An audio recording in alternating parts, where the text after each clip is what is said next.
Assalamualaikum warahmatullahi wabarakatuh. Perkenalkan, nama saya Nur Wahidi Saputra.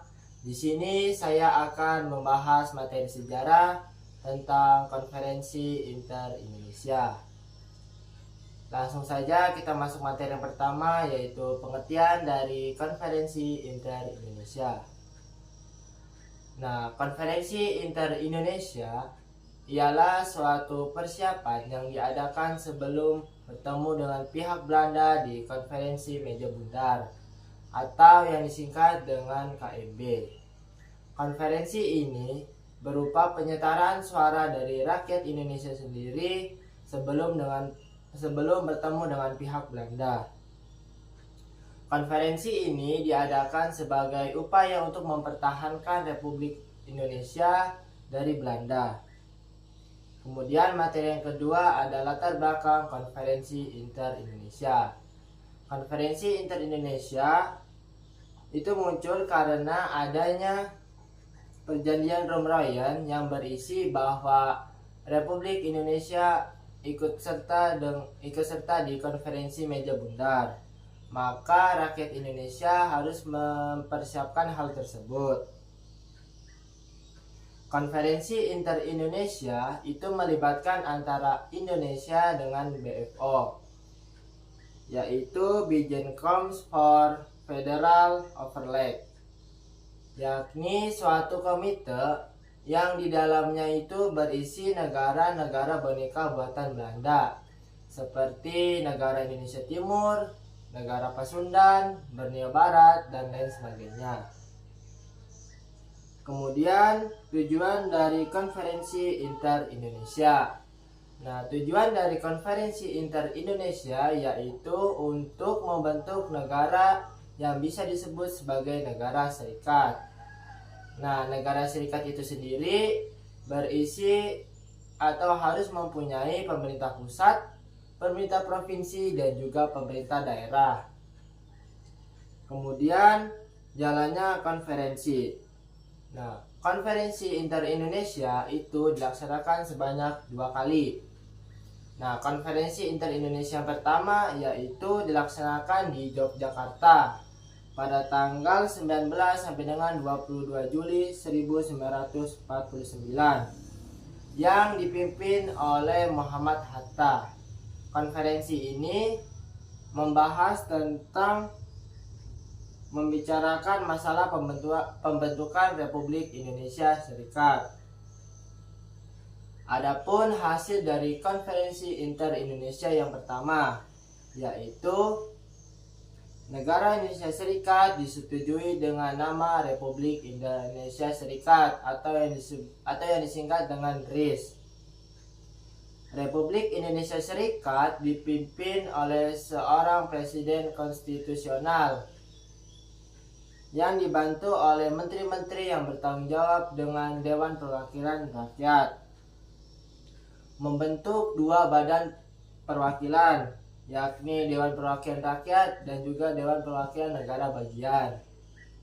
Kemudian pemerintah federal sementara mendapat atau menerima kedaulatan baik dari negara Belanda maupun negara Republik Indonesia. Kemudian ada tokoh-tokoh yang terlibat dalam Konferensi Inter-Indonesia pertama. Dari pihak Indonesia ada Muhammad Hatta, Muhammad Rum.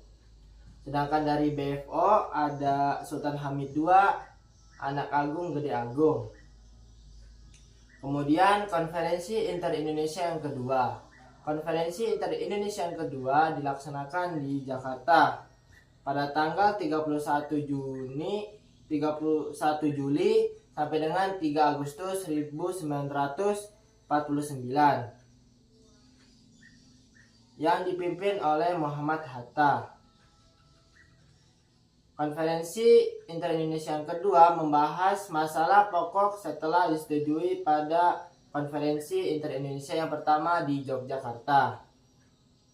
Hasil dari Konferensi Inter-Indonesia yang kedua yakni diputuskannya bahwa bendera Republik Indonesia Serikat adalah bendera merah putih. lagu kebangsaan Republik Indonesia Serikat adalah Indonesia Raya, dan bahasa resmi Republik Indonesia Serikat adalah bahasa Indonesia.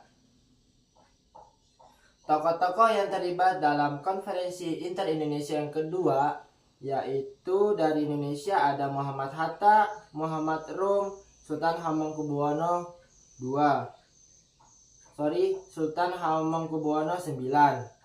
Sedangkan dari BFO ada Sultan Hamid dan Hubertus Johannes van. Kemudian dampak dari konferensi inter-Indonesia. Dampak dari konferensi inter-Indonesia yaitu menggagalkan rencana Belanda untuk memecahkan Indonesia. Nah, jadi negara-negara bagian dari Republik Indonesia itu bergabung dengan Republik Indonesia yang membuat sistem federal dari Belanda itu kehilangan legitimasi. Kemudian memperkuat posisi Indonesia dalam konferensi meja bundar. Nah, konferensi inter-Indonesia mendapat dukungan penuh dari rakyat Indonesia. Kemudian awal kembalinya NKRI. Nah, setelah pengakuan kedaulatan dari rakyat Indonesia, Republik Indonesia Serikat resmi dibubarkan dan kembali ke NKRI pada tanggal 17 Agustus 1950. Nah, kesimpulan dari konferensi inter-Indonesia yaitu kesepakatan dari konferensi inter-Indonesia membuktikan bahwa diplomasi dan persatuan yang kuat mampu mengalahkan sistem kolonialisme dari Belanda.